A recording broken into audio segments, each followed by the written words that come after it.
hora 15, 16 en toda la República Argentina. Hay una aparente tensa calma hacia la Plaza de Mayo. Reitero, todos los accesos han sido ocupados por parte de policía. Bueno, la policía avanza hasta Florida. La barricada esta está a 100 metros de la peatonal Florida. Han renovado los choques en Diagonal y de Rivadavia. Vamos a presentar los incidentes. Corridas tras el avance de la policía. Plaza de Mayo, hoy en directo en nuestra música. Mariana en este momento comenzó a arrojar al aire la policía, piedrazos, gases lacrimógenos, se escuchan los disparos. Allí se dio una concreta frente a la presencia de Nacional. Ahora está llegando hasta el sector donde está ubicado nuestro móvil. Habiendo comenzado a tirar piedras, se puede ver todavía. El pueblo no se va, el pueblo no se va. La plaza de la madre, tiro de los cobardes. La plaza de la madre, tiro de los cobardes. La plaza de la madre, tiro de los cobardes. La plaza de la madre, tiro de los cobardes. La plaza de la madre, tiro de los cobardes. La plaza de la madre, tiro de los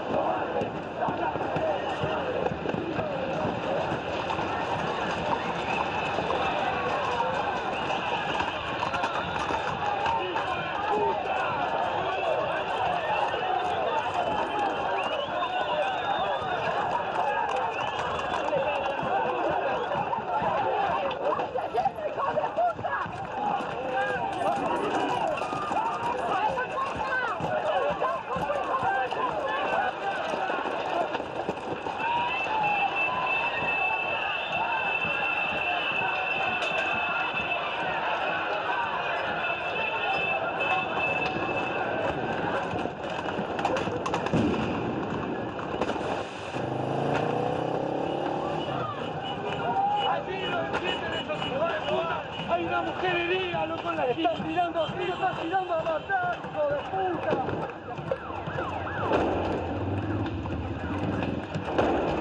Con esto le tiraron a la mujer, ahí está. Se arrodillaron así y le tiraron a la mujer que la hirieron. Con esto, con esto.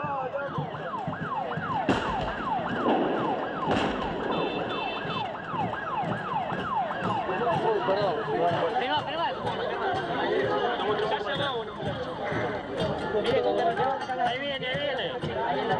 Acá la bala acá. Me da miedo, tengo un poquito de sangre. Sí, eso te salió al principio.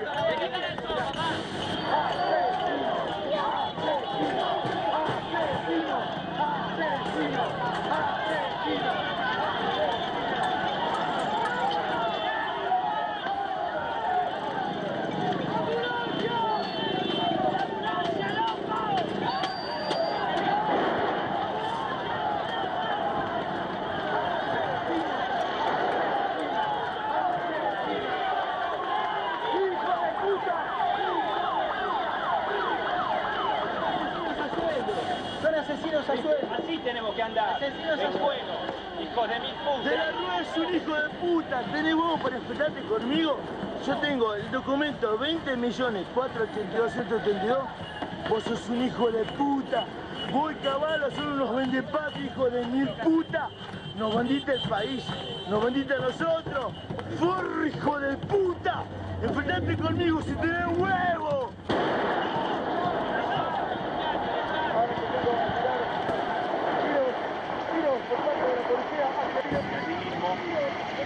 Decían que había infiltrado los manifestantes que lanzaron piedras al sector. Una ráfaga infernal por parte de la gente que se encontraba. Parapetados frente a lo que era la presencia de la gente que está...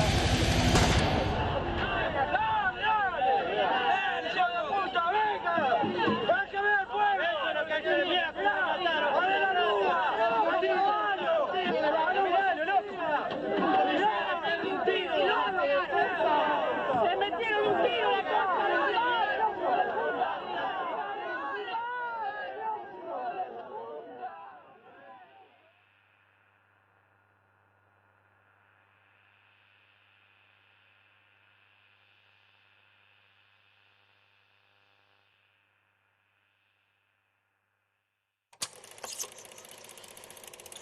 No es este el relato de hazañas impresionantes.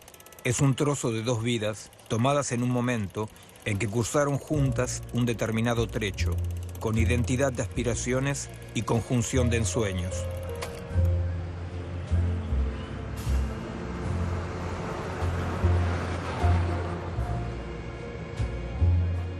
Fue una mañana de octubre.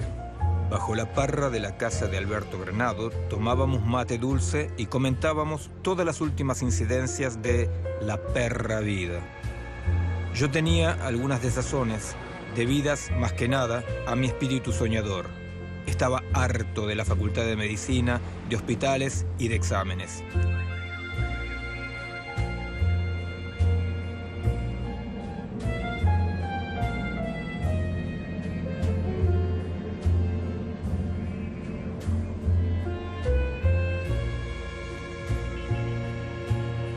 Por los caminos del ensueño llegamos a remotos países.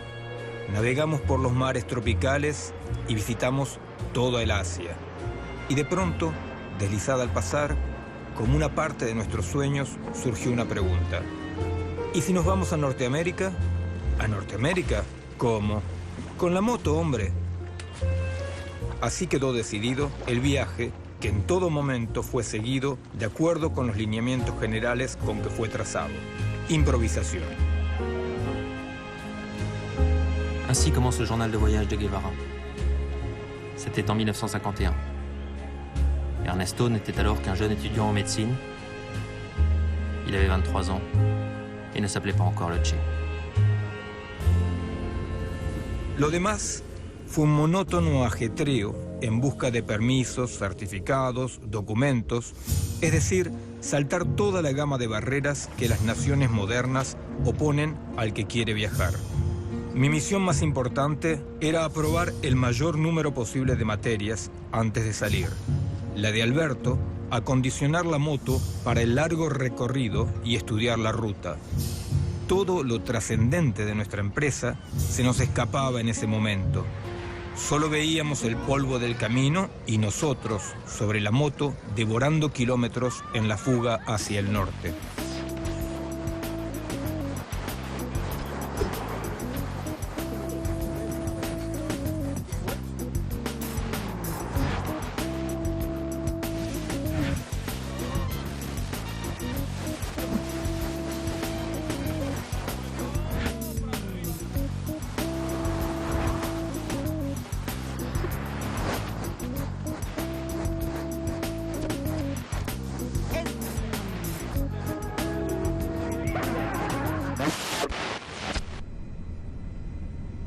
Quand je lis Don Quichotte, je voudrais aller à cheval sur une route blanche de poussière et manger des olives et des oignons crus à l'ombre d'un rocher, écrivait Flaubert dans une lettre à Tourguenieff. Quand j'ai lu Latino-Americana, le journal de voyage de Guevara en 1952, Latino-Americana, c'est une route, la route latino-américaine. J'ai aussitôt voulu enfourcher une moto et filer à travers la Pampa, Une route virtuelle, non tracée, à la recherche de cette Amérique majuscule qu'il découvrit alors. qui partirait de Buenos Aires en Argentine pour aller se perdre au fin fond de la jungle péruvienne, Certains récits sont comme ça, en passant par la cordillère des Andes. des invitations au voyage, sans qu'il y ait besoin d'autres Une justifications. route explorée par Ernesto Guevara en 1952, Le désir que suffit. j'ai emprunté à mon tour en 2002. Ou alors juste un doute. Comme le regard d'un enfant péruvien qui vous fixe à travers l'œil de la caméra. C'était lors d'un précédent voyage au Pérou quelques années auparavant. Vous ne savez pas pourquoi. Le regard reste, avec une interrogation indéchiffrable au fond des yeux.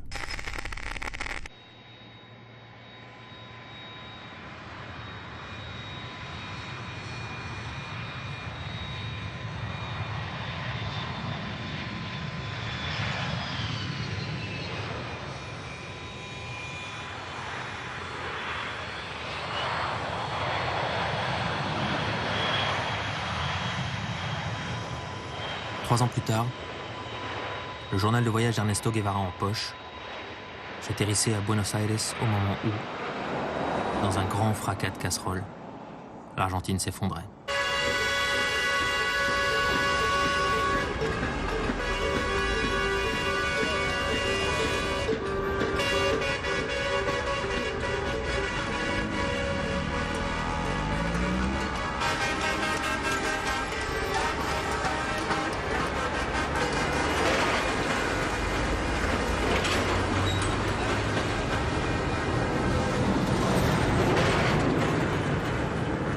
voilà que l'histoire, par une ironie toute particulière, me faisait débarquer dans l'effervescence d'une ville en pleine révolution.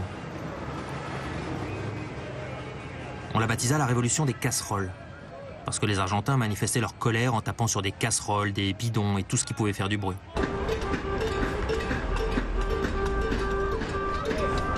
La classe moyenne était dans la rue, celle dont on avait bloqué les comptes en banque. Que se vayan todos, qu'ils s'en aillent tous, réclamait-il à l'adresse de la classe politique corrompue et des affairistes prédateurs. Mais qu'espérait-il à la place?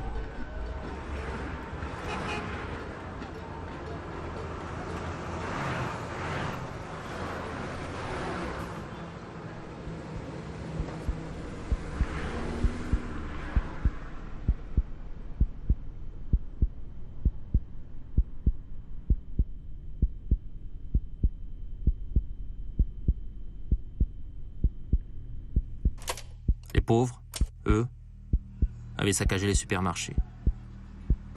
Puis ils étaient retournés dans leur banlieue misérable.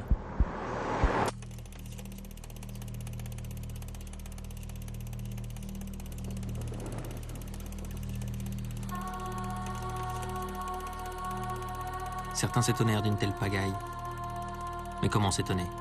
J'avais filmé ces quelques images 2 ans plus tôt dans un bidonville de la banlieue de Buenos Aires. Pendant 10 ans, l'Argentine s'était rêvée moderne, libérale, prospère, et résolument occidentale au sortir d'une des plus sales dictatures d'Amérique latine. Était cela l'image d'un pays prospère? Mais était-ce là l'image d'un pays prospère?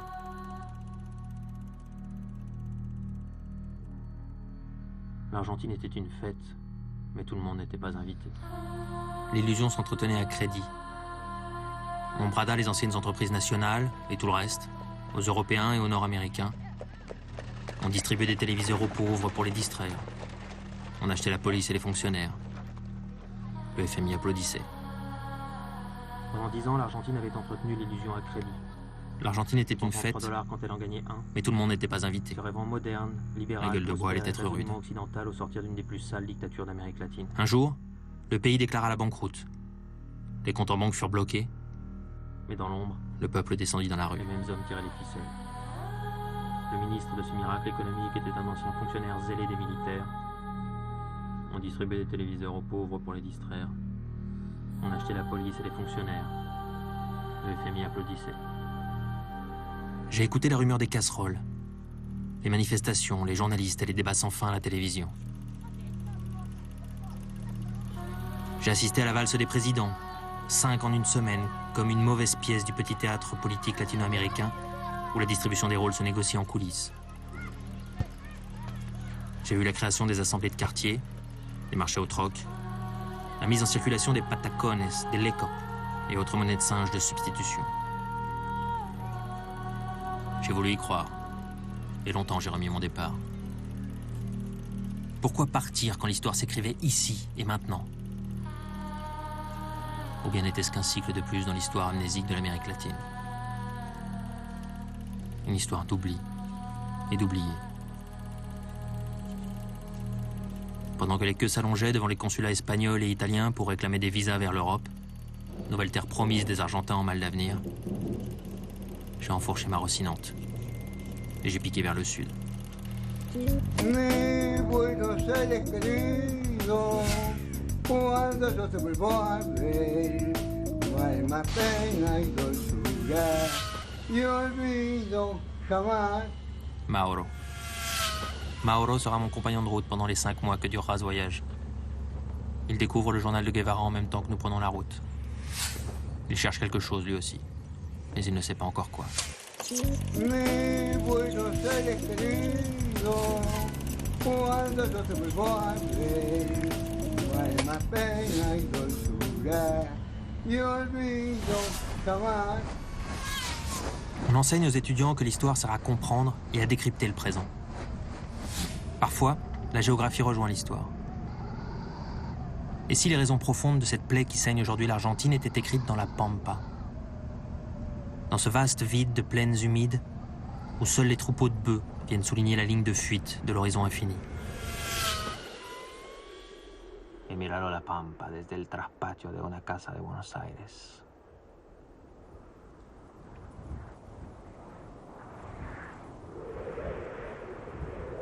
muchas brazadas de cielo sobre un manojito de pasto.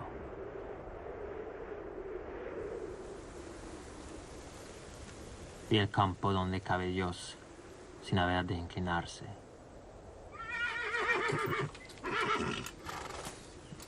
Y la pampa cansada. Y la pampa cansada.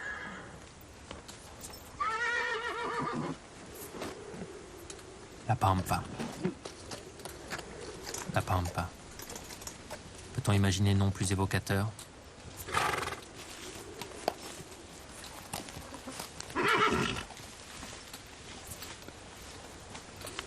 La pampa. Le nom claque, comme une double détonation, chargée de tous les fantasmes de l'Argentine. Se souvient-on seulement que c'était à l'origine le nom des Indiens qui peuplaient ces vastes plaines plates comme l'ennui? Mauro a peut-être du sang pampa dans les veines, par son arrière-grand-mère maternelle. Peut-être. Il ne sait plus très bien.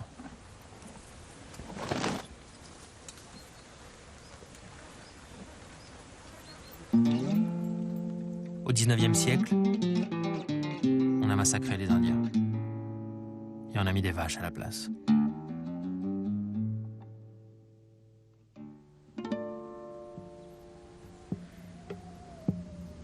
Le désert argentin n'était pas un désert. Et la conquête du désert, célébrée dans tous les manuels d'histoire, n'est pas le nom d'une campagne d'irrigation de la Pampa, mais le massacre planifié et instrumentalisé des indigènes par le dictateur Juan Manuel de Rosas.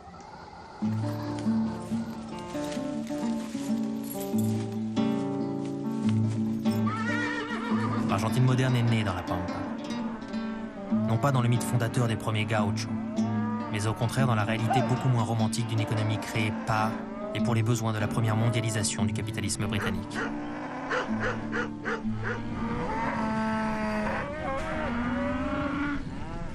On sait la conception curieusement libérale qu'avait du libre-échange l'Angleterre du XIXe siècle. Produisez ce dont j'ai besoin et consommez ce que je produis.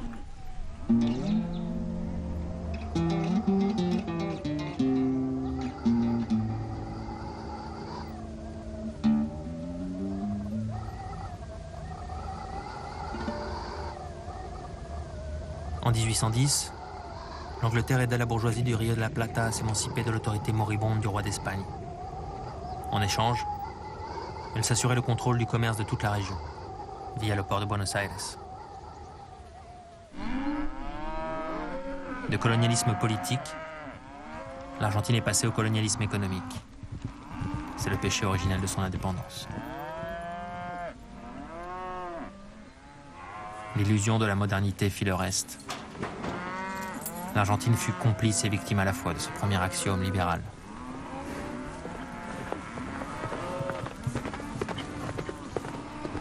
Les Argentins s'étonnent aujourd'hui que leurs immenses richesses nourrissent des entreprises et des banques européennes et nord-américaines. Y el único lugar de la tierra donde puede caminar Dios a sus anchas. Ils ont juste oublié qu'il en a toujours été ainsi.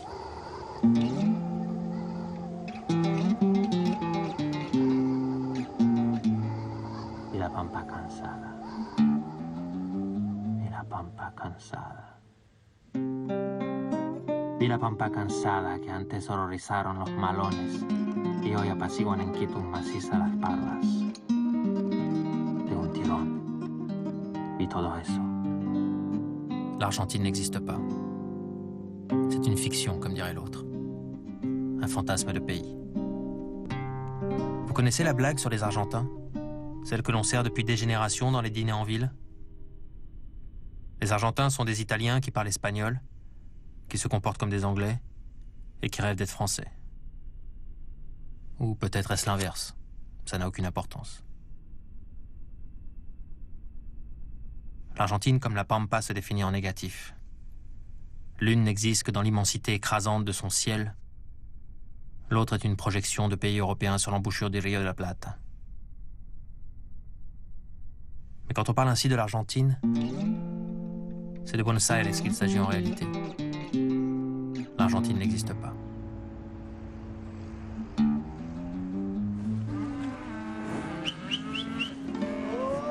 Sarmiento, un écrivain libéral devenu massacreur de rebelles gauchos, avant de finir président de la République argentine à la fin du 19e siècle, écrivait que la Pampa était un fort mauvais conducteur pour transmettre dans les provinces les progrès de la civilisation, qui s'accumulaient dans la seule Buenos Aires. La métaphore électrique est juste. La Pampa joua comme un isolant entre les prétentions européennes de la capitale et le repli conservateur des provinces agricoles.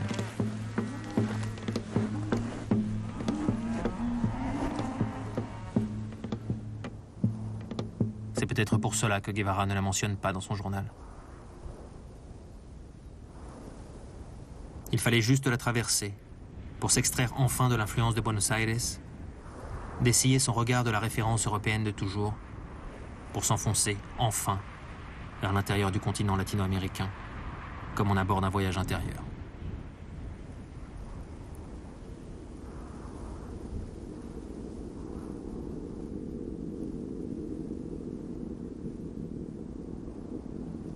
En el 52 Ernesto era un estudiante de medicina con esas grandes inquietudes de descubrir cosas, de salir a conocer el mundo, salir a conocer a la gente, salir a conocer a los pueblos.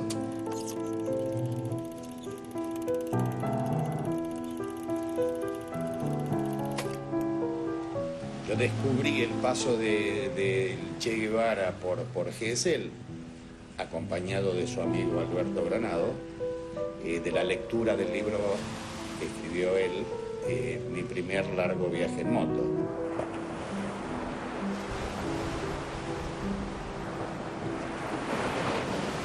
La luna llena se recorta sobre el mar y cubre de reflejos plateados las olas. Sentados sobre la duna, miramos el continuo vaivén con distintos ánimos. Para mí, fue siempre el mar un confidente, un amigo que absorbe todo lo que le cuentan sin revelar jamás el secreto confiado y que da el mejor de los consejos. Un ruido cuyo significado cada uno interpreta como puede.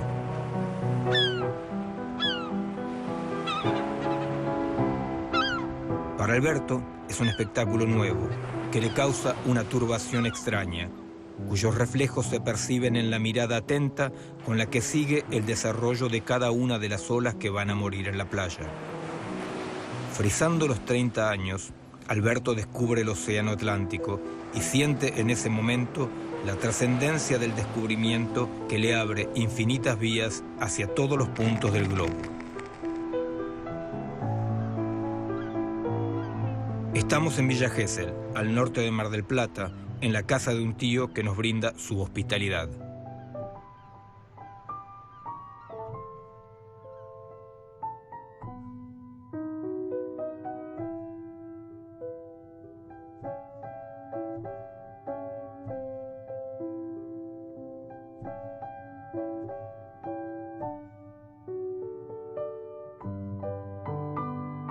Y en ese entonces, Villa Gesell era una pequeña aldea en esta costa marítima sobre el Atlántico que tenía la particularidad de haber vencido un precepto bíblico. La Biblia dice, jamás construirás sobre arena. Y don Carlos Gesell venció ese precepto. Sin embargo, él con su tesón demostró que era factible.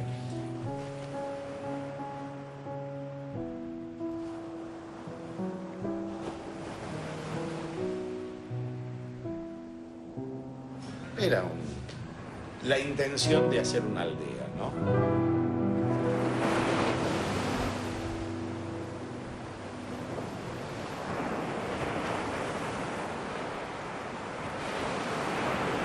Osvaldo est architecte. Il vit ici depuis bientôt 40 ans. Il est fasciné par cette ville sortie des sables dans les années 30, par la volonté d'un seul homme, Carlos Gesell, dans cette tradition pionnière typique qui fit les mythes de la colonisation américaine. Ya desde sus albores, desde sus principios, la villa empezó a tener una trama social menos elitista, menos selectiva, y buscando una fusión de distintas realidades sociales, ¿no? A 100 kilómetros hacia el sur está la ciudad de Mar del Plata, que ya era un balneario con características comparables a balnearios importantes de Europa, y hacia el norte, en una zona medanosa como esta, se estaba desarrollando otro balneario, Pinamar, más para clases acomodadas, un lugar más elitista. Y la concepción de Carlos Gesell era ni lo masivo de la ciudad de Mar del Plata, ni lo elitista de lo que se estaba intentando hacer en Pinamar. El pensamiento económico de Silvio Gesell, el padre de Carlos, tenía la particularidad de estar de alguna forma relacionado con algunos conceptos organicistas. Hasta proponía que la economía tenía que tender a crear un estilo de vida, ¿no? Paradójicamente, este estilo de vida era la creación de un hombre nuevo, que es un poco lo que, vaya a saber uno por qué fuerzas milagrosas, el Che también tenía la idea de crear el hombre nuevo, ¿no? Silvio Gesell était persuadé que la capitalisation de l'argent était un frein au développement économique. Il imaginait une théorie de la monnaie libre, qui redonnait à l'argent son rôle initial d'intermédiaire des échanges et lui ôtait toute valeur spéculative. Dans son système, l'argent thésaurisé perdait de sa valeur. Il valait mieux le prêter que l'épargner.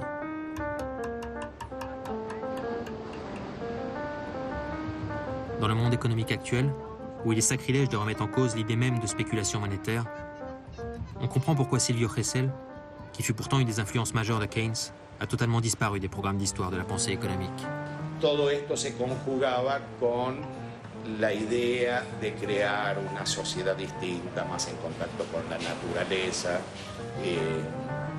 una utopía.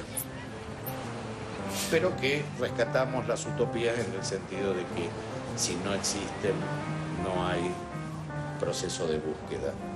Y en este hombre existía. Y de alguna forma, estos conceptos de Silvio Gesell influyeron sobre su hijo Carlos y generaron de una manera no explícita un clima particular desde los principios de la creación de Villa Gesell. Silvio Gesell avait pensé un système monétaire alternatif. Son fils, Carlos, a construit une ville toute imprégnée d'un mode de pensée alternative.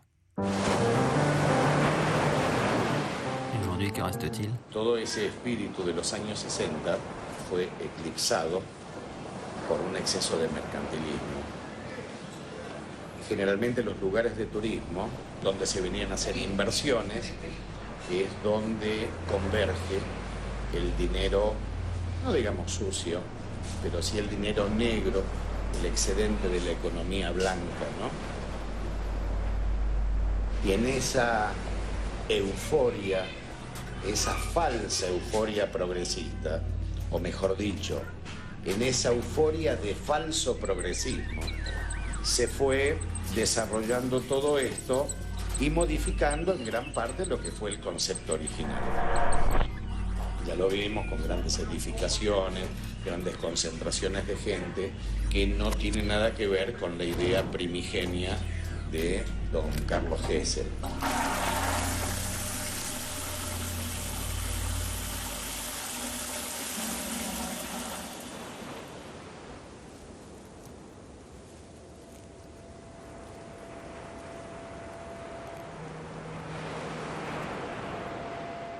En estos momentos, acá, en una zona eminentemente natural de médanos vírgenes, que es en el extremo norte de la villa, hay una propuesta de hacer un emprendimiento, una urbanización además cerrada, un country alambrado, con perros Doberman que circunden la protección de aquellos que se quieren aislar de la gente común, para mantenerse en un clima ambiental y social que consideran más puro. Esto hay que impedirlo.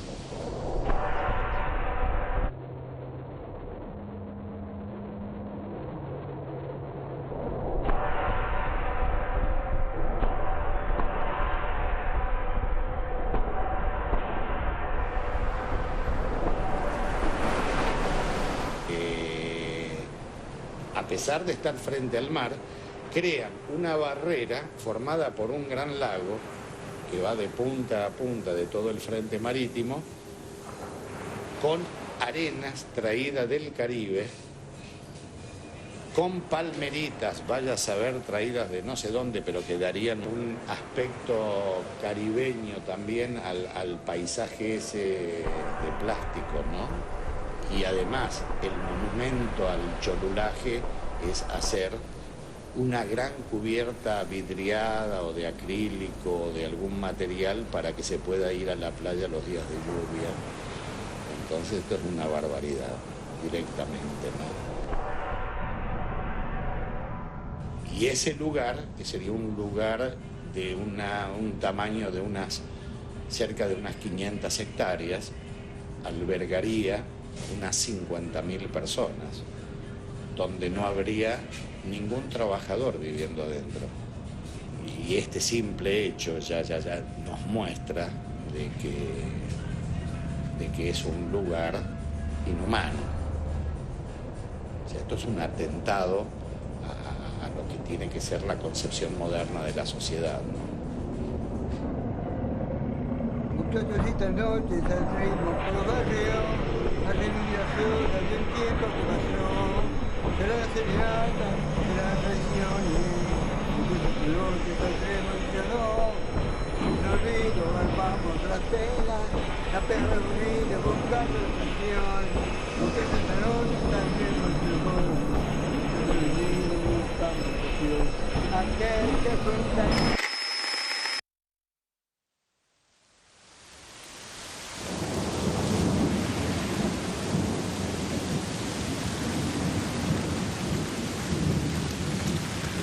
Sacamos cuentas sobre los 1.200 kilómetros recorridos, los más fáciles, y sin embargo, los que ya nos hacen ver con respeto la distancia. No sabemos si llegaremos o no, pero evidentemente nos costará mucho. Esa es la impresión. Alberto se ríe de los planes del viaje, minuciosamente detallados, y según los cuales estaríamos ya cerca de la meta final, cuando en realidad recién empezamos. ¿Qué posee? ¿Conoces al viejo chivo? Ese que dice, pobre mi querido viejo, cuánto de justo le he dado. Pobre mi querido viejo, tal tiempo. Ya no vendrán de vuelta esos viejecitos viejos, esos cariñitos nuevos. Pobre mi querido viejo, tal tiempo. Nous sommes dans une petite pension décrépite de style colonial.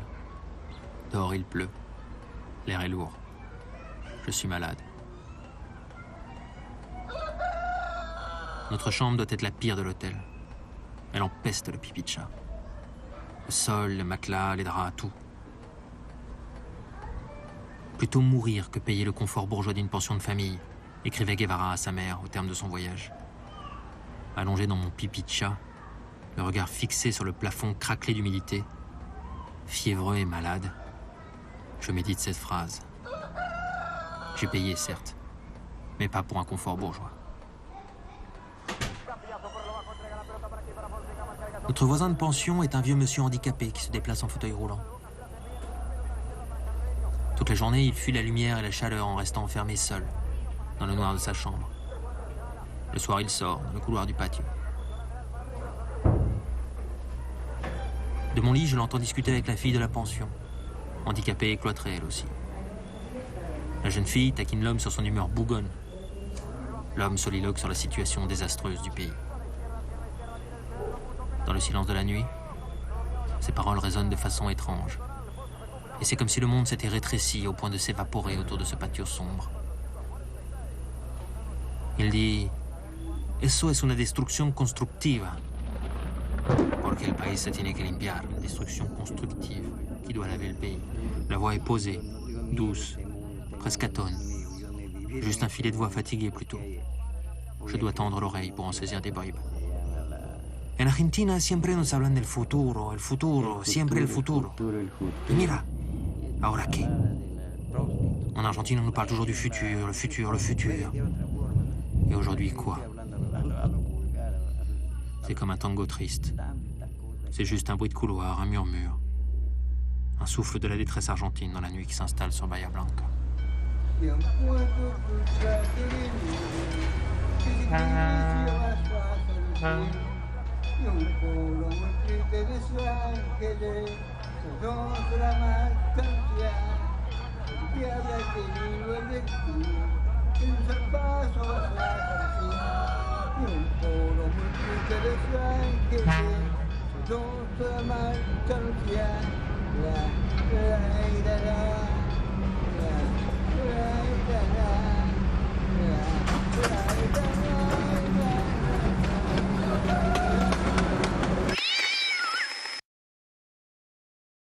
¿Está bien? ¿Algo más? ¿Te gustó?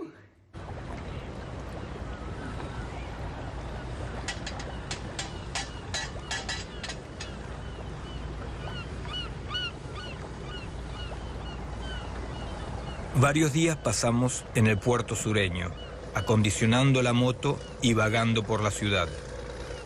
Eran los últimos de holgorio económico. El rígido plan de asado, polenta y pan debía cumplirse al pie de la letra para dilatar algo nuestra total desventura monetaria. El pan tenía un sabor de advertencia. Dentro de poco te costará comerme, viejo. Y lo tragábamos con más gana. Como los camellos, queríamos hacer acopio para lo que viniera.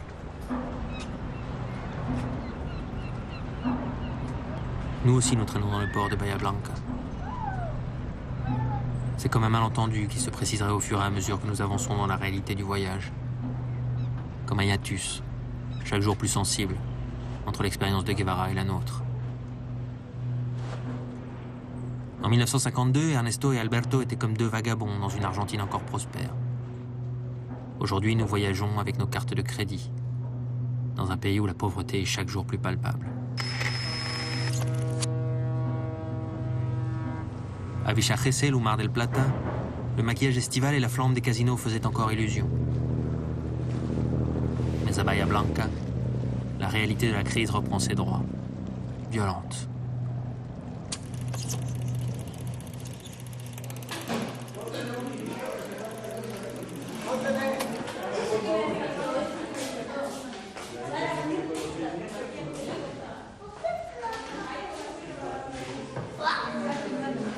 El comedor se llama Ñanderoga, ¿está bien?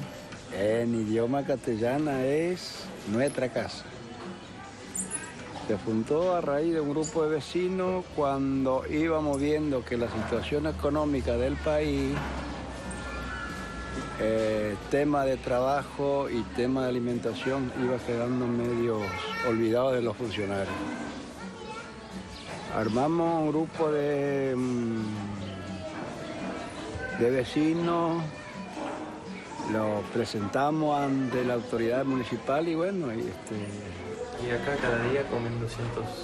Sí, 200 chicos tenemos, por no decirte 205 porque son los que, por ahí me falta alguno y bueno, redondeamos con 200.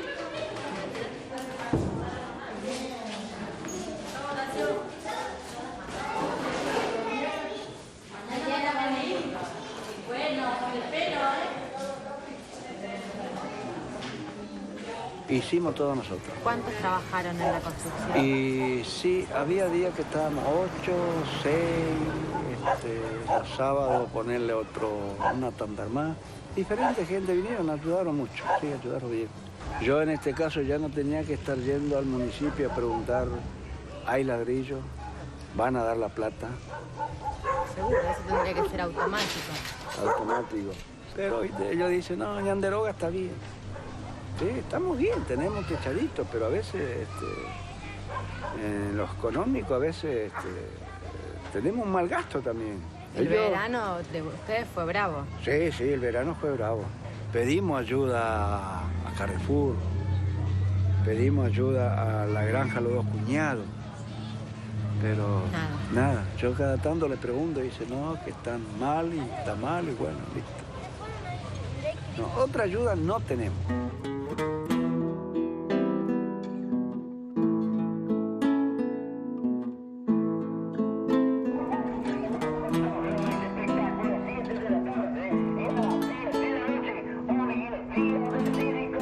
Un hombre, en 9 meses de su vida, puede pensar en muchas cosas que van de la más elevada especulación filosófica al rastrero anhelo de un plato de sopa. El hombre, medida de todas las cosas, habla aquí por mi boca y relata en mi lenguaje lo que mis ojos vieron.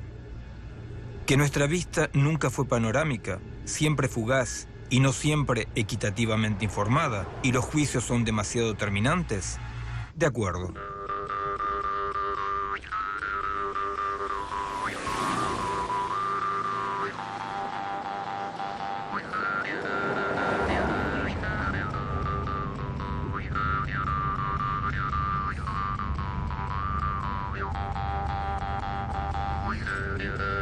L'histoire de l'Argentine est écrite dans le nom de ses habitants. Le routier qui nous a pris en stop s'appelle Williams. Raimundo Williams. Lorsqu'il se présente, il nous dit « Soy inglés ». Je suis anglais. Mais s'il ne parle pas anglais. Il descend des ouvriers immigrés débarqués à Bahia Blanca pour construire le chemin de fer au début du siècle dernier. D'ailleurs, ses ancêtres ne viennent pas d'Angleterre, mais d'Irlande. Mais pour Raimundo, c'est pareil.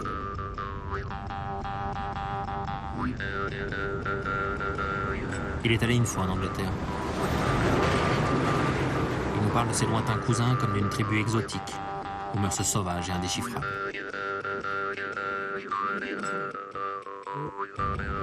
Derrière nous, 30 tonnes de fromage qu'il doit livrer à San Carlos de Bariloche.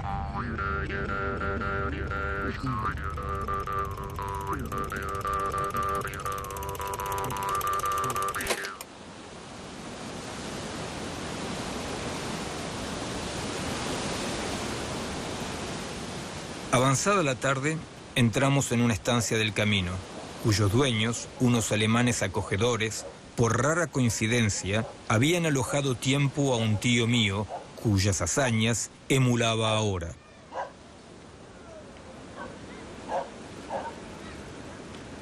Ya se había hecho de noche, de modo que tuvimos que quedarnos a dormir allí, en la cocina de los peones.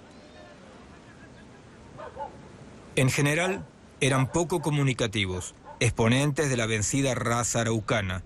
Conservan todavía la desconfianza al hombre blanco que lanzó sobre ellos tanta desdicha y ahora les explota. A nuestras preguntas sobre el campo, el trabajo de ellos, contestaban con un encogimiento de hombros y un no sé o será con que agotaban la conversación. Bueno, que me pregunten. Yo ya adentré en los 84 años. En octubre cumplí 83.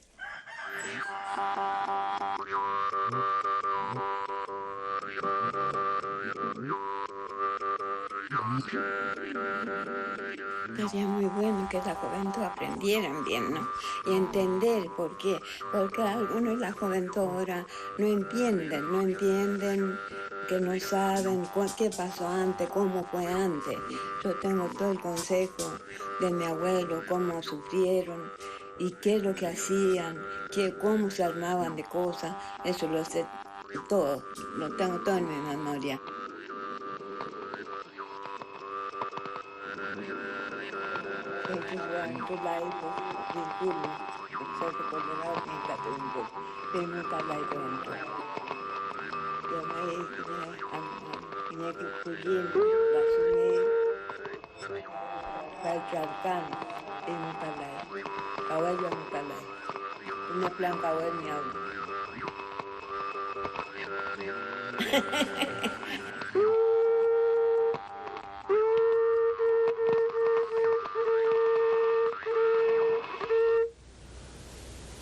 Antes era mejor el campo. Se vivía más tranquilo, se podía tener de todo un poco. Sembraban mucho la gente en ese lugar, ahora no se ve nada. Antes se sembraba trigo, de todo se sembraba. Se mandaba a hacer la harina también, que están los señores, que ya no queda ninguno, Raúl se llamaba. Había un molino en tal regimiento, no había. Ahí vivía y ahí hacían la harina. Traían trigo con esas carretas, no con carros, carretas, con rueda madera, todo de madera, traían cargado con trigo y se llevaba la harina de todo.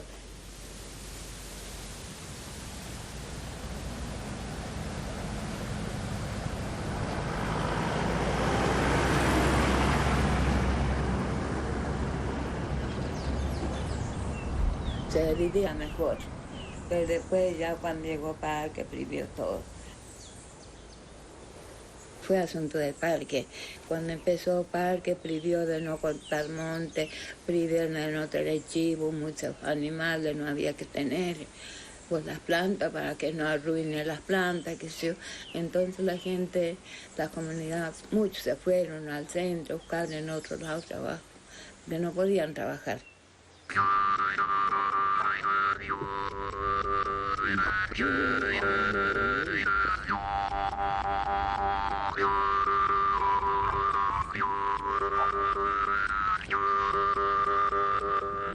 Entonces ese campo ya se estaba abandonando todo, porque nadie podía trabajar.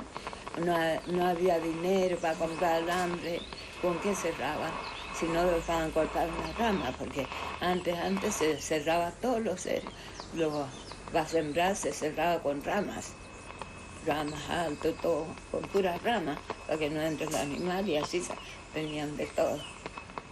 Pero después ya se prohibió todo eso entonces, y dinero no había para comprar alambre.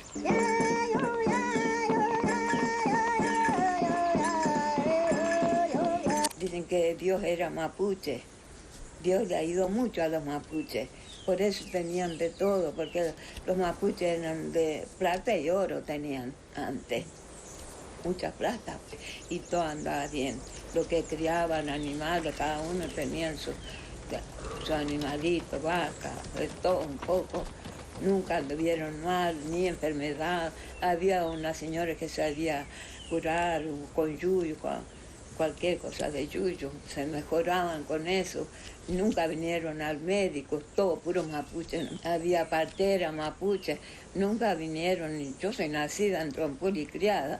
Yo no nací en el hospital, nací en el campo. Y así era todo muy tranquilo.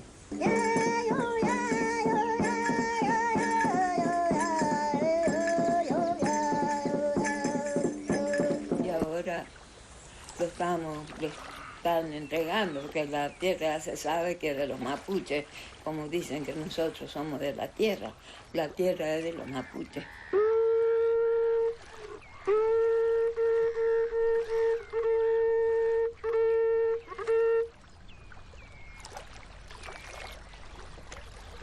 Compramos un asado de vaca y emprendimos la caminata por las orillas del lago. Bajo la sombra de los inmensos árboles, en lo que lo agreste no había cedido al empuje de la civilización invasora de jurisdicciones, hacíamos proyectos de poner allí un laboratorio a la vuelta de la gira. Pensábamos en los grandes ventanales asomados al lago, mientras el invierno blanqueaba el suelo, en el autogiro necesario para trasladarse de un lado al otro, en la pesca en un bote, en excursiones interminables por los montes casi vírgenes. Después sentimos muchas ganas de quedarnos en algunos parajes formidables, pero ahora sé, casi con una fatalista conformidad en el hecho, que mi sino es viajar. Sin embargo, hay momentos en que pienso con profundo anhelo en las maravillosas comarcas de nuestro sur. Quizá, algún día, cansado de rodar por el mundo, vuelva a instalarme en esta tierra argentina, y entonces, si no como morada definitiva, al menos como lugar de tránsito hacia otra concepción del mundo, visitaré nuevamente y habitaré la zona de los lagos cordilleranos.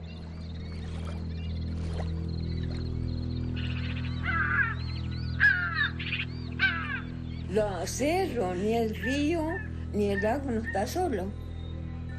Si uno quiere subir a un cerro, hay que rogarle, hablar unas palabras y ir muy tranquilo.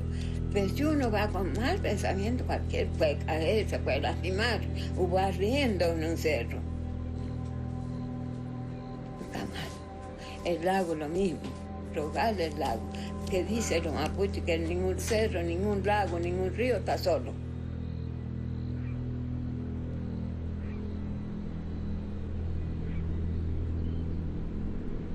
El camino serpentea entre los cerros bajos que apenas señalan el comienzo de la Gran Cordillera y van bajando pronunciadamente hasta desembocar en el pueblo, Tristón y Feucho. Había poquitas casas acá en San Martín. Se nos indicó que podíamos hacer tentativa en las dependencias de parques nacionales, cuyo intendente acertó a pasar por allí y nos dio enseguida alojamiento en uno de los galpones de herramientas de la citada dependencia. Ce hangar existe encore aujourd'hui à San Martín de los Andes. Où es-tu, Ernesto?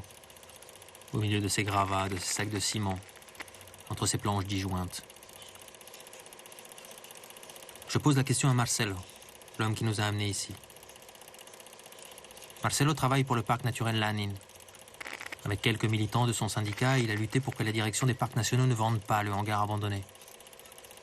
Ensemble, ils ont imaginé restaurer l'endroit, en faire un petit musée dédié à Guevara, mais surtout une sorte de lieu culturel perdu au milieu des montagnes de la Cordillère, afin, je le cite, de réinitier un début de réflexion et de débat politique dans une société argentine totalement anesthésiée, avec le Che comme prétexte. Questionner les errements du présent avec le Che comme prétexte. Con la excusa del Che. Marcelo est responsable des rapports avec les communautés indiennes mapuche installées sur le parc. Après avoir pendant des années nié l'existence même des Indiens sur ces terres, la direction des parcs nationaux leur cède à présent au compte-gouttes quelques parcelles, coincées entre deux estancias. Marcelo et son équipe travaillent à la réimplantation de ces communautés sur leur ancienne terre spoliée. C'est grâce à eux que nous avons rencontré Doña Filomena Cayún, la vieille indienne mapuche, chef de sa communauté.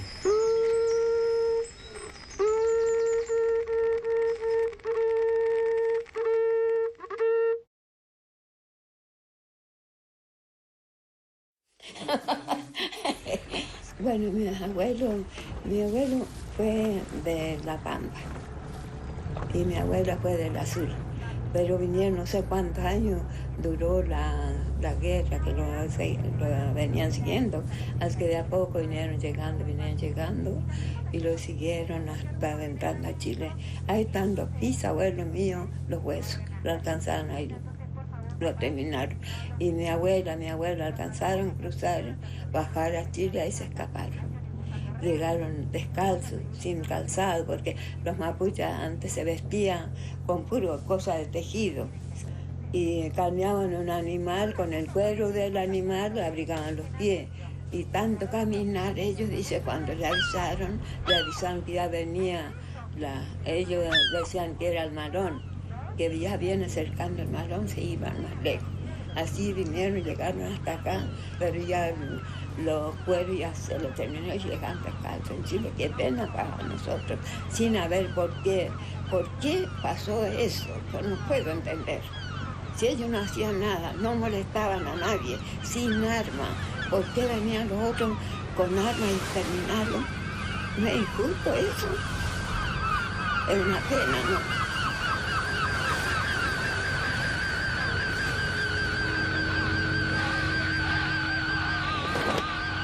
Por eso tiene mucho castigo el hermano Inca. Por eso está pasando muchas cosas con ellos. Sí, eso. Porque los mapuches no molestaban en ningún lado. No andaban pidiendo, ni peleando, ni matando a nadie. ¿Por qué tenían que venir y matarlo? ¿Por qué mataron tantos mapuches? Bueno, todos los que van a la Lagopría, ¿se acuerdan? En el número 1 y número 2 y en el número 6 primero van a subir. Hagamos así, los pasajeros que van al número 6 van a ser los que van a Chile y los que compraron su ticket aquí en el barco, porque así les repartimos los pasajes y las facturas, ¿de acuerdo? Es triste contar eso, triste, muy triste. Sin comer, llegar sin comer, de llevar algunas cosas, prendedores, con eso se defendió mi abuela, sin comer y descalzo. Es una pena muy grande. Y ahora, hace 3 años por ahí, querían que nosotros festejáramos. Esas cosas no quisimos. A mí muchos dijeron, no, y hay que olvidarse porque hace mucho que pasó. Yo no me olvido, yo tengo todo presente en mi memoria, todo lo que lloraba mi abuela cuando en la noche se acordaba, a mí me gustaba que preguntarle. Y lloraba, cuánto sufrieron, sin comer bajaron a Chile. Tuvieron como 15, 20 años en Chile. Después volvieron a salir, quedaron ahí en Trompo. Una pena muy grande. Yo no me olvido, lo tengo todo en mi memoria.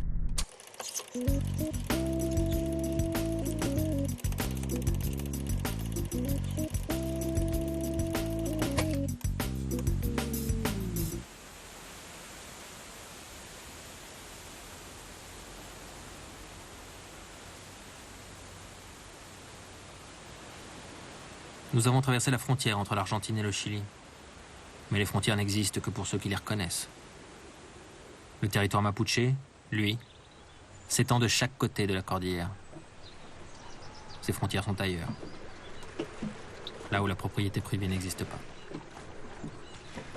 Mira, yo creo que la cosa aquí en América, el asunto de lo que se podría denominar así nacionalidad es una cosa tan relativa que yo me da lo mismo de ser, no sé, pues, que decir argentino, ecuatoriano o peruano, si al final eso es una cosa circunstancial, es una casualidad, un accidente de la historia. Entonces, claro, para el que no tiene un origen como el caso de los pueblos indígenas, evidentemente que necesita de elementos para sostenerse y afirmarse de algo.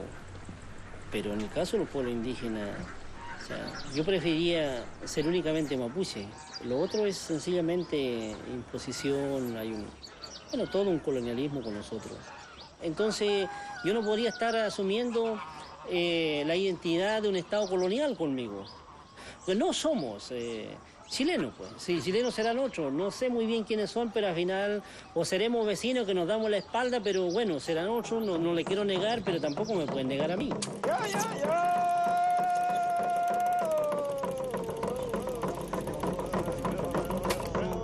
Yo soy de una comunidad mapuche aquí en la provincia de Malleco, de la comunidad Coyinque.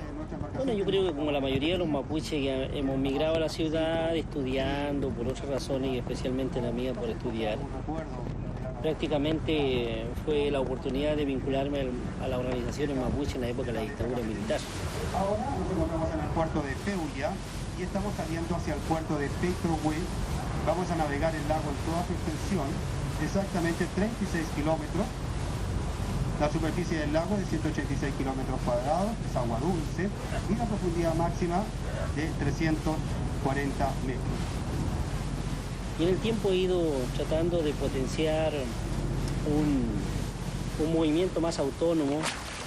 La izquierda tenía un trabajo muy fuerte en el ámbito mapuche y eso nos empezó a causar algunas preocupaciones de algunos jóvenes mapuches, con el sentido de tratar de desarrollar una política más propia y no estuviéramos afectados tan fuertemente por las decisiones de partido político, porque consideramos que esa es una nueva forma de colonialismo interno para las comunidades mapuche y lo que en definitiva nunca vamos a tener una fuerza propia, sino hay que entenderlo que hay un proceso de colonialismo permanente con los indígenas.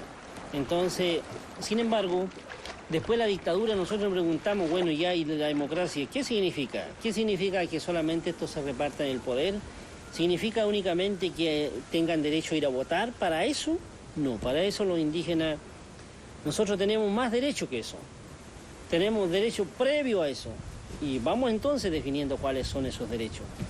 Y a partir de ahí entonces, nosotros hace 12 o 15 años generamos este movimiento que hoy día tiene una clara conciencia nacional que se expande en el territorio mapuche.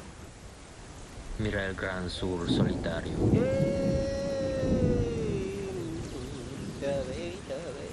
En el fondo de América sin nombre estaba Arauco, entre las aguas. Bueno, yo creo que aquí hay conciencia de los mapuches que fuimos sometidos por la fuerza y la violencia. Porque los mapuches somos el único pueblo indígena de Sudamérica que tenían su independencia mientras había construido el Estado Nacional chileno. Y solo la única forma de poder tener un acceso al territorio mapuche fue mediante la fuerza militar. porque en definitiva lo que se llamó la pacificación de la Araucanía fue una anexión del territorio mapuche por la fuerza del Estado chileno. Todo es silencio, de agua y viento, pero en las hojas mira al guerrero,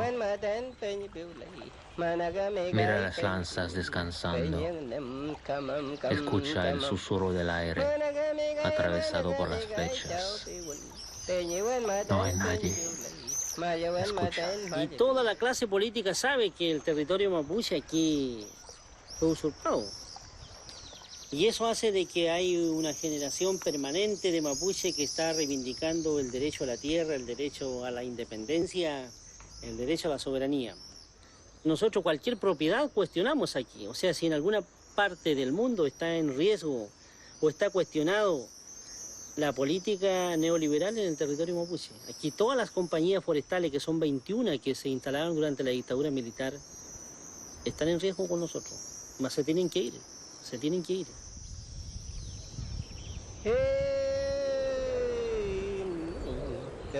Están las compañías, por ejemplo, una forestal de Suiza, está la Simpson Piper de Estados Unidos, está la Mitsubishi de Japón, están todas esas empresas que en definitiva hoy día tienen tierra que fueron traspasadas durante la dictadura, desalojadas las comunidades y traspasadas a ellas.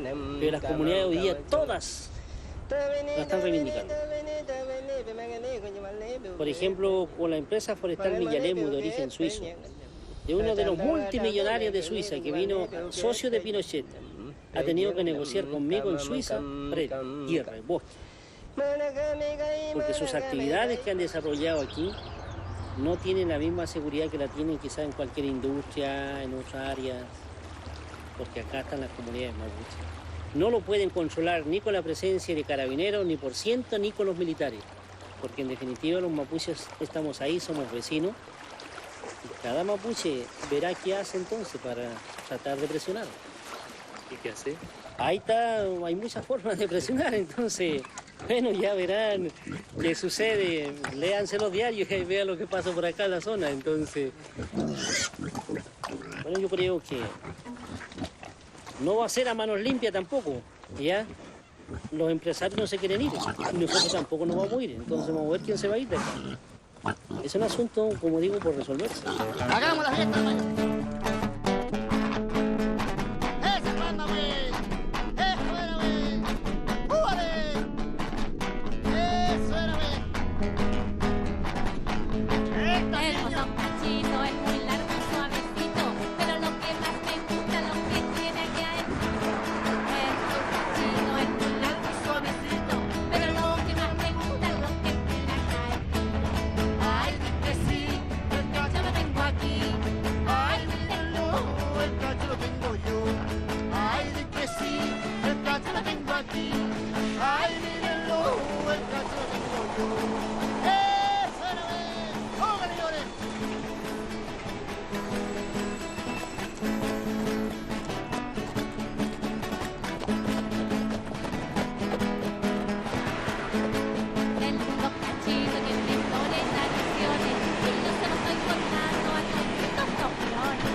Siempre al norte ahora, pasando por la deliciosa campiña chilena, parcelada, aprovechada toda, en contraste con nuestro sur tan árido. La gente sumamente amable nos acogía con mucha amabilidad en todos lados. Al fin, llegamos al puerto de Valdivia un día domingo.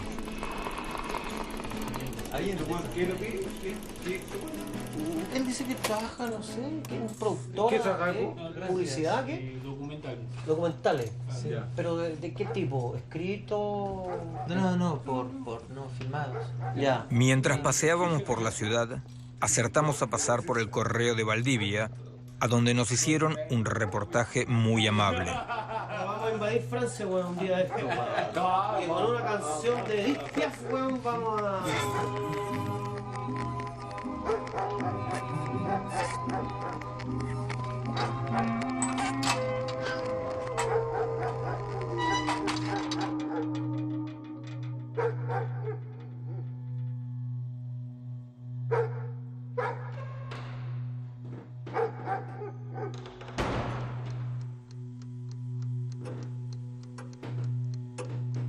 yo medía 1,84 m, yo mido 1,64 m. Yo fui el mejor arquero de Chile. Fue el mejor arquero de Chile, tú lo sabes, Jorge. Yo sé que jugaste ahí en las juveniles, pero no sé si era el mejor. Dijiste, bueno, ya está, no soy mentiroso ya, así está ahí diciendo que no. Yo volaba. Como siempre, la hospitalidad chilena nos largaba entre San Juan y Mendoza.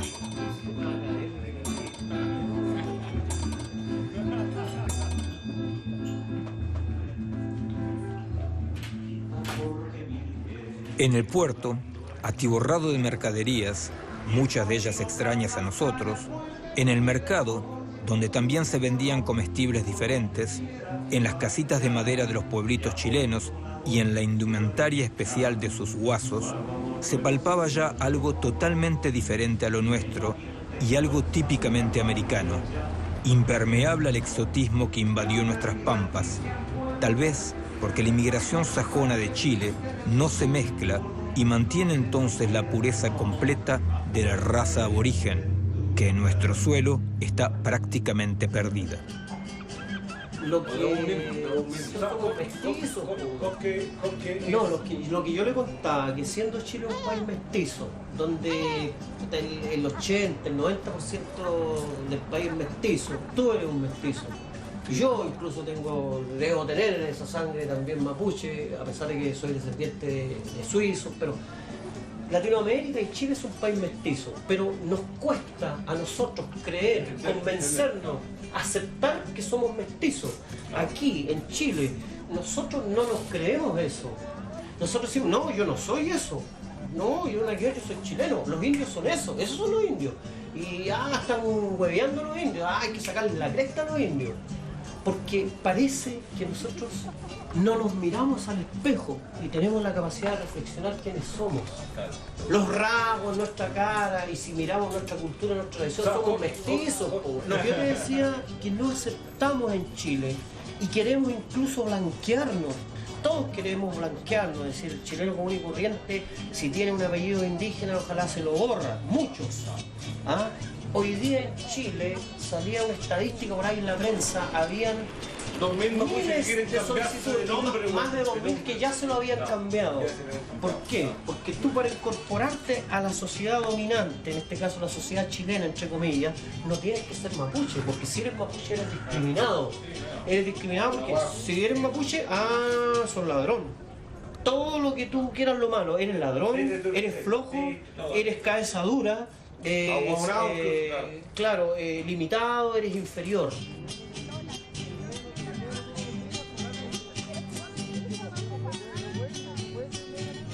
Y mucha gente siendo mapuche, viviendo en una comunidad, muchos cabros, muchos chicos, muchos niños, no quieren aceptar su realidad de que son mapuches. ¿Por qué? Porque van a ser señalados con el dedo. Son mapuchitos. En Chile decir mapuchito es decir son un tontito, un inferior. Entonces, cabro, a lo mejor en su comunidad era habla el mapudungun, su idioma, pero llega al colegio y tú le preguntas, no sé nada. Porque sus herramientas culturales, su cultura, le significa una traba para sobrevivir. Claro. Y sobrevivir siendo mapuche en Chile es difícil. Yo le digo a mis alumnos, yo trabajo en un liceo donde atiendo un 60% de población mapuche, en una comuna muy pobre aquí de 60 kilómetros de Temuco. Es difícil en Chile ser mapuche. Últimamente en Chile los mapuches urbanos se han ido organizando, han ido siendo conscientes de sí, de que tienen que organizarse y que tienen que alzar su voz. Y en Santiago hay organizaciones mapuche, incluso organizaciones de mapuche de resistencia, te digo, en Santiago. ¿Sabes qué le falta a los indígenas aquí? Que le falta un buen representante que le quedan al huevo,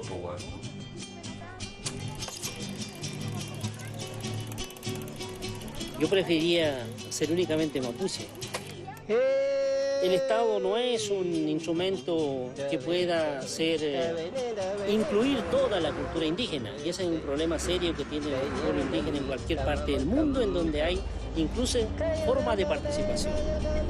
No es únicamente la inclusión mediante política pública. Eso no tiene nada que ver con el pueblo indígena. Aquí hay derechos colectivos afectados por la uniformidad del Estado nacional descentralizado que hay. Y esa es una crítica que hacen todos los indígenas de América y del mundo. Y es por eso que necesitamos tener, por eso que los gobiernos aceptan de que la Declaración Universal de los Derechos Humanos no es tan universal porque no incluyó los derechos colectivos de los pueblos indígenas. Incluyó los derechos individuales de las personas, pero no de las colectividades que son los pueblos indígenas.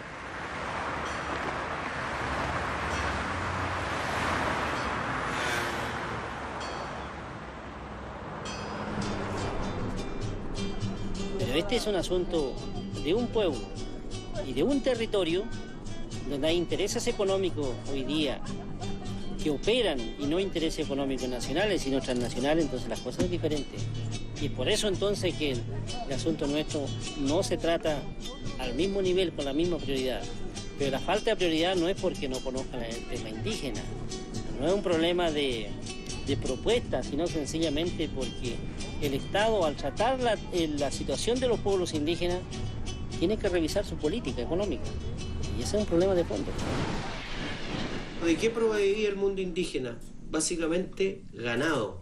También proveía los famosos ponchos, la manta, el tejido mapuche.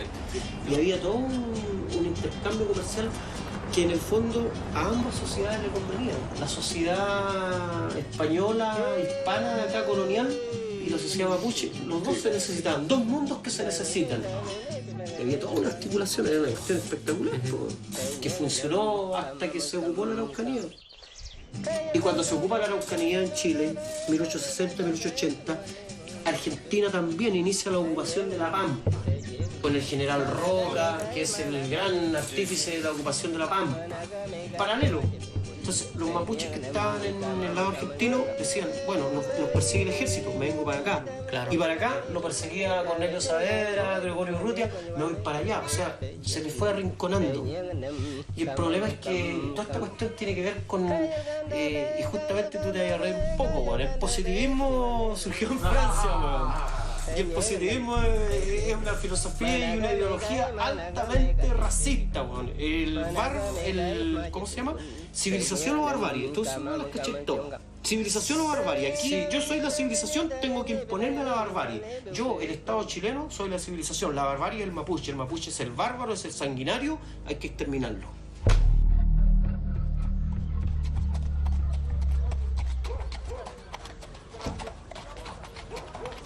Hay una constitución de la dictadura y la constitución dice que solo hay chilenos y eso no es mentira. Y aquí hay mapuche, yo soy mapuche, aquí hay miles de mapuches. Hay un conflicto real y dice que solo hay chilenos, eso no es verdad.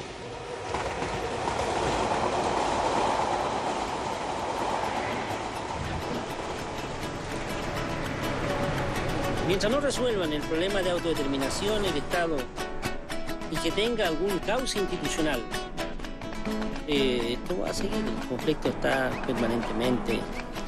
Yo no sé, y si el Estado alguna vez usara la fuerza militar, ya estamos hablando de otra cosa entonces.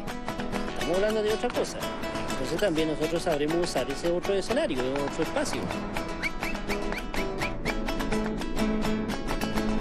Esta es la cueca campesina, la cueca del pueblo, la cueca chilena, la cueca escogida, nuestro baile nacional. Gracias, amigos. Los acampados del sur, junto a ustedes, mañana nuevamente. Fuertes aplausos para los acampados del sur que han estado compartiendo con nosotros. Bueno, y Chile hoy día es una masa gelatinosa, yo diría, ¿no? Una masa gelatinosa, una cosa que donde uno no ve proyectos. En Lago lo que uno ve son rasgos histéricos, de repente se enoja, ¿no? Y no hay proyectos en perspectiva, no hay proyectos de país, no hay en Chile los problemas fundamentales están como en los años 50 o 60, digamos, pero están peor también, porque los años 60 son los años de la ilusión, ¿no? De aquí lo único que no hay es ilusión. ¿Te das cuenta? Que no hay ninguna ilusión. No hay. Esa es Chile, no hay ninguna ilusión. Un domingo era el día que llegamos a la capital. Bueno, yo soy sociólogo, estudié primero filosofía, después sociología, hice mi estudio de posgrado en Bélgica y en Francia. Miro la democracia, miro el consumo, miro la ciudad, trato de mirar la delincuencia como una forma de integración al mercado, más que otra cosa. Bueno, miro el Chile actual, ¿no? Y defino la dictadura como una revolución burguesa, podemos decir así, que es contrarrevolución y revolución en el sentido que destruye, obviamente, a la izquierda, pero tiene un aspecto progresista del capitalismo, en el sentido que elimina un antiguo capitalismo cuya relación fuerzas productivas, relaciones de producción ya no da más. Pinochet inicia este camino hacia la neoliberalización en el año 1975, o sea, se adelanta 2 años a la Margaret Thatcher. Sin la Margaret Thatcher y sin Reagan hubiese sido un profeta destruido, ¿no? por ser demasiado adelantado. Si el mundo no hubiese caminado hacia la libertad de comercio, Pinochet hubiese fracasado, simplemente, ¿no? Pero caminó, ¿no? Y la Concertación ha profundizado eso, lo ha legitimado con el nombre de democracia.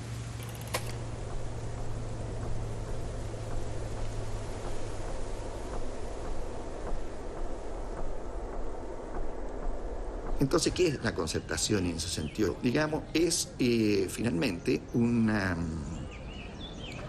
mona que se viste de seda, digamos, ¿no? En el sentido que uno le levanta los ropajes a la Concertación y lo que hacen es profundizar la obra de la dictadura, ¿no?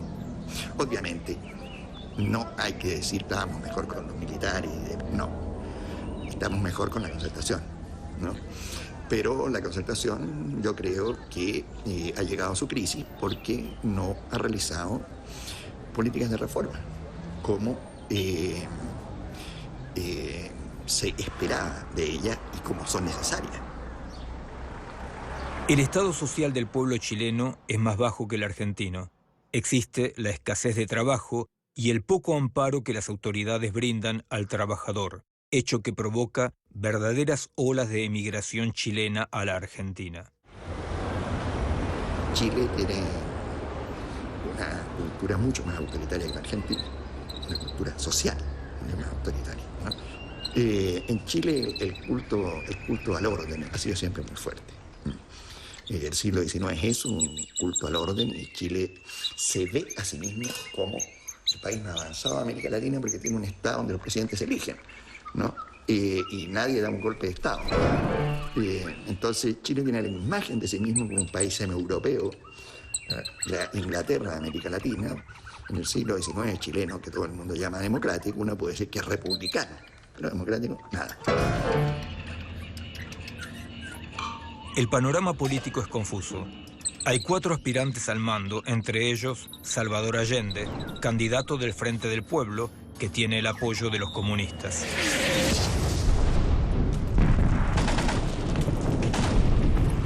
Yo tengo aquí la idea de que el gran drama de la Unidad Popular es que no somos capaces de pensar la tarea revolucionaria que teníamos enfrente, porque pasar desde el tipo de sociedad que era la chilena al socialismo era una empresa que no se podía resolver con la teoría del Partido Comunista Chileno, que era muy realista, etcétera, pero que era al mismo tiempo de un marxismo-leninismo brutal. Hoy hay una izquierda viuda, podemos decir, una izquierda viuda que lo único que hacemos, podemos decir, es llorar por el muro de Berlín, en vez de celebrar que se cayó ese socialismo, ¿no? Que hacía tiempo que por lo menos algunos habíamos dejado de amarlo, ¿no? Pero todavía hay una izquierda que no es capaz de salir del marasmo que le produce la destrucción de esos puntos de referencia que eran la Unión Soviética o que siguen siendo Cuba. Por eso que hay que pensar el problema de un nuevo socialismo. Por eso es que la situación es un poco peor, podemos decir, que en los años 50-60. Porque en los años 50-60 había esperanza. Había, en primer lugar, estados responsables frente a la economía. Claro, quizás había menor crecimiento económico, pero había más justicia social, había trabajadores más defendidos, había menos capitalismo salvaje.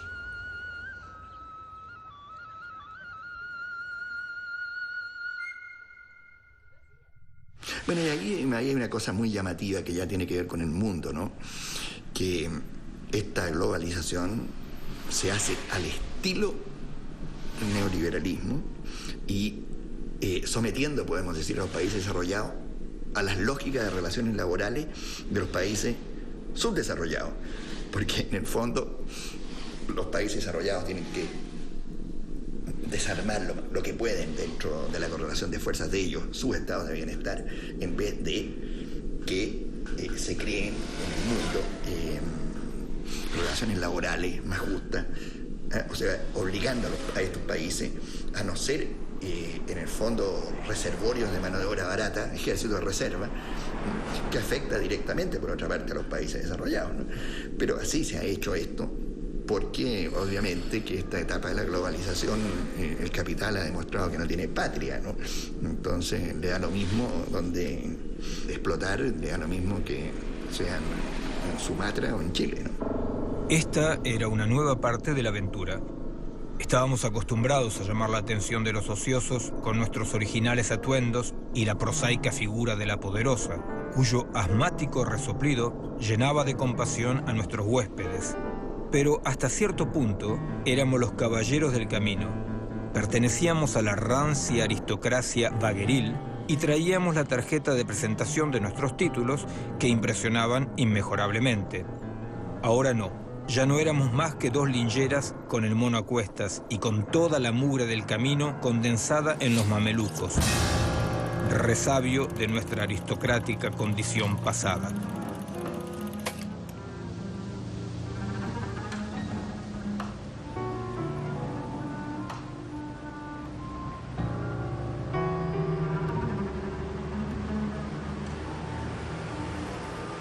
Valparaíso es muy pintoresca. Edificada sobre la playa que da a la bahía, al crecer ha ido trepando los cerros que mueren en el mar. Con paciencia de disectores, husmeamos en las escalerillas sucias y en los huecos. Charlamos con los mendigos que pululan. Auscultamos el fondo de la ciudad, las miasmas que nos atraen. Nuestras narices, distendidas, captan la miseria con fervor sádico. Y aquí el problema central es la distribución de ingresos. O sea, el salario mínimo es muy bajo y la tasa de ganancia de los empresarios es muy alta. Chile se ubica entre los 20 países con peor distribución de ingresos del mundo y solo en América Latina lo supera Brasil, ¿no? Ahí está la pobreza, ¿no? Entonces no se va a combatir la pobreza dándole un bono para anteojos o para no sé qué, para leche. No se tiene que combatir la pobreza cambiando la retribución de la fuerza de trabajo. Me fui a ver una vieja asmática. La pobre daba lástima. En estos casos es cuando el médico, consciente de su total inferioridad frente al medio, desea un cambio de cosas, algo que suprima la injusticia. Allí, en los últimos momentos de gente cuyo horizonte más lejano fue siempre el día de mañana, es donde se capta la profunda tragedia que encierra la vida del proletariado de todo el mundo. ¿Hasta cuándo seguirá este orden de cosas basado en un absurdo sentido de casta? Es hora de que los gobernantes dediquen menos tiempo a la propaganda de sus bondades como régimen y más dinero, muchísimo más dinero, a solventar obras de utilidad social. Mucho no puedo hacer por la enferma. Simplemente le doy un régimen aproximado de comidas y le receto un diurético y unos polvos antiasmáticos. Este país, hoy día, es un individualismo brutal. Aquí, las tendencias solidaristas que había muy fuertes en la sociedad chilena por el movimiento obrero y sus partidos y por este cristianismo social, se han barrido. Hoy hay consumo, hoy hay aspiraciones de movilidad y otras cosas, no hay eso. Entonces hoy día somos el único país de América Latina donde toda la educación superior, toda, es pagada, entera. Eso significa que las capas medias hacen esfuerzos brutales por financiar la educación de los niños, pero brutales. ¿Qué pasa hoy día con un estudiante universitario? Bueno, pesa sobre él la enorme responsabilidad de responder a las inversiones de sus padres. Entonces, obviamente que eso inhibe la participación política de ese estudiante, ¿no? Mi padre me podía decir, mira hijo, yo por la causa no fui rico y yo lo comprendía porque nadie me tenía que pagar la universidad en el tiempo que yo estudié, ¿no? Mientras que si yo le digo eso a mi hijo, me dijo, bueno, ¿y quién me paga a mí la universidad? Me dicen, y tienen toda la razón, ¿quién me va a pagar la universidad? La causa no. Fui militante del MAPU, Movimiento de Acción Popular Unitaria, un partido escindido de la democracia cristiana, de raíz por lo tanto cristiana, que se marxistiza rápidamente, cuando te digo rápidamente, el día mismo de su fundación, lo cual revela la época, ¿no? 1969, ¿no?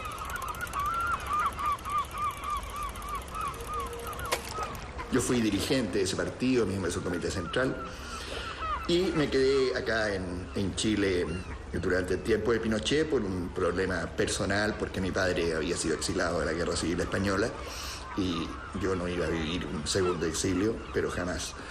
Mi partido quiso muchas veces que saliera porque fui detenido.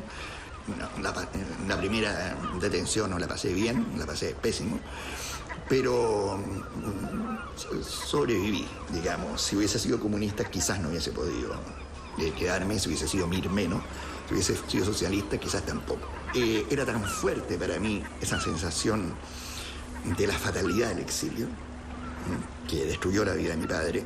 Mi padre llegó a los 35 años a Chile, que no iba a salir, pero cualquiera fueron las circunstancias. Pagué costos. Estoy ahora terminando mi doctorado, los 62 años. Entonces me quedé aquí por esta experiencia infantil del exilio paterno, porque ver a mi padre todos los días mirando la foto de su lugar de nacimiento, el hecho de no haber vuelto nunca más a España, ¿no? Bueno, no quería vivir eso yo. Este era más fuerte que el miedo. Era más fuerte que el miedo, sí.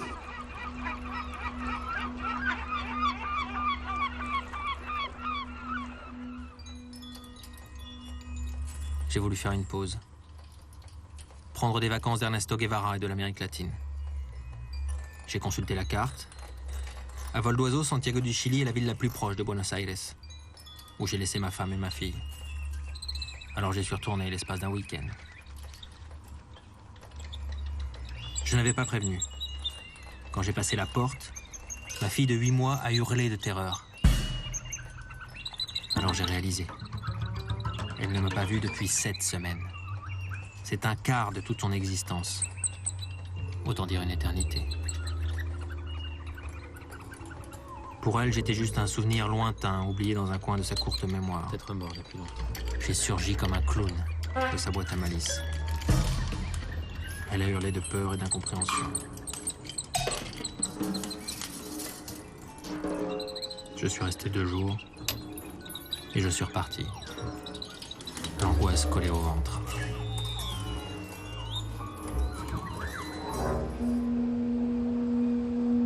El puerto mostraba a lo lejos su tentador brillo de barcos, mientras el mar, negro y cordial, nos llamaba a gritos con su olor gris que dilataba nuestras fosas nasales. Estábamos empeñados en eludir el desierto del norte de Chile, viajando por el mar. En ese momento, Alberto tuvo una decisión heroica que me comunicó enseguida: subirnos al barco de Prepo y escondernos en la bodega. Pero había que esperar a la noche para hacerlo mejor, convencer al marinero de la planchada y esperar los acontecimientos. nos metimos con todos los bultos a la parte de la oficialidad, encerrándonos en un baño. Las 12 eran ya y recién salía el barco, pero nuestra alegría había disminuido bastante, ya que la letrina, tapada al parecer desde hacía bastante tiempo, despedía un olor insoportable y el calor era muy intenso. Cerca de la 1, Alberto había vomitado todo lo que tenía en el estómago. Y a las 5 de la tarde, muertos de hambre y sin costas a la vista, nos presentamos ante el capitán para exponer nuestra situación de polizón. Plus nous avançons, Mauro et moi je sais ce que je cherche. S'il est vrai qu'il faut se perdre lorsque l'on voyage, alors oui, je voyage. Je sais néanmoins une chose. Je ne trouverai pas Guevara sur ma route. Qu'importe. Les personnes que nous croisons au fil de notre chemin, presque par hasard, sont toutes aussi exceptionnelles que le Che, à leur façon. Et puis elles ont un énorme avantage sur lui. Elles sont vivantes. Hay mucha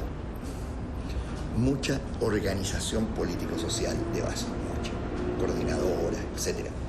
Formas nuevas, búsqueda de formas nuevas de hacer política. O sea, yo creo que aquí hay que destruir la idea de revolución bolchevique. O sea, la idea de que para empezar a transformar la sociedad hay que esperar a tomar el poder. Eso no, mejor vayamos a la casa, así, porque tomas del poder como antes no va a haber, o es muy difícil que las haya, ¿no? Podrán haber los países más periféricos, pero los países donde está muy comprometido el capital internacional es muy difícil. Entonces hay que desarrollar una política de intersticio, de acosamiento del capitalismo en su propio seno, de generación de nuevas experiencias, de empresas comunitarias, de esto, de lo otro, de falansterios, de formas distintas de pensar la familia, cualquier cosa. Y por lo tanto el marxismo como único referente de la transformación social ya no es eso, ya hay que acudir a los anarquistas, hay que acudir a los socialistas utópicos, hay que acudir a Erich Fromm, hay que acudir a Martin Buber, etcétera, ¿no? A la ideología de la liberación. Todo eso entonces son siembras a futuro. Esto es como sembrar no sé qué, algo que puede salir en muchos años más, si es que hay suerte en la gestación. Por la noche, luego de agotadores partidos de canasta, mirábamos el mar inmenso, lleno de reflejos verde y blancos. Los dos juntos apoyados en la borda, pero cada uno muy distante, volando en su propio avión hacia estratosféricas regiones del ensueño. Allí comprendimos que nuestra vocación, nuestra verdadera vocación, era andar eternamente por los caminos y mares del mundo, siempre curiosos, mirando todo lo que aparece ante nuestra vista, olfateando todos los rincones, pero sin clavar nuestras raíces en tierra alguna, ni quedarnos a averiguar el sustratum de algo. La periferia nos basta.